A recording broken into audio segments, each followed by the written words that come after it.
We have known about corruption in the audit industry for a long time. Back in July of 2012, I chaired a hearing, and matter of fact, Thea Lee was there representing the AFL-CIO on this very issue. We also heard at that hearing from Li Qiang, the founder of China Labor Watch, who testified as to the audits. He said not only are the audits conducted in China ineffective, but he said that, quote, they are actually corrupt. He went on through many examples of how auditors for corporations such as Apple ignored unfavorable facts, such as with regards to inadequate worker safety processes. He gave several examples of the bribing of auditors so that auditors' reports would not require the investment of millions in improving conditions in factories and in plants. Today, using the fig leaf that audits provide, corporations seek to convince consumers, regulators, and perhaps even their own consciences that their supply chains are clean and compliant with U.S. law, including the provisions of the Uyghur Forced Labor Prevention Act and Section 301 of the Trade Act, both of which prohibit the importation of goods made with forced labor.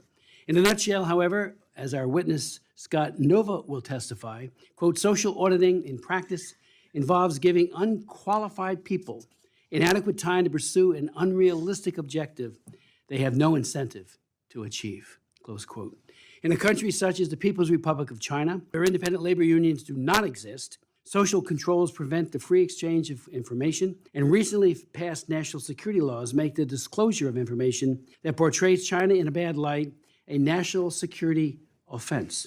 Social audits are particularly laughable. But beyond aiding and abetting the human rights abuses that forced labor entails, companies whose supply chains are tainted also undercut American manufacturers at home, such as the textile industry, whose ability to produce quality goods at an affordable price is undercut by importers who drive costs down by essentially utilizing slave labor. Such labor may come from prisons in the Chinese Laogai system or from Uyghurs detained in so-called vocational skills education and training centers, or otherwise assigned by poverty alleviation through labor transfer programs to toil elsewhere in China. These corporations profit from the sweat of the brow of Uyghurs and other labor abuses victims in China, while beggaring their fellow Americans seeking to earn a decent wage in factories in the United States.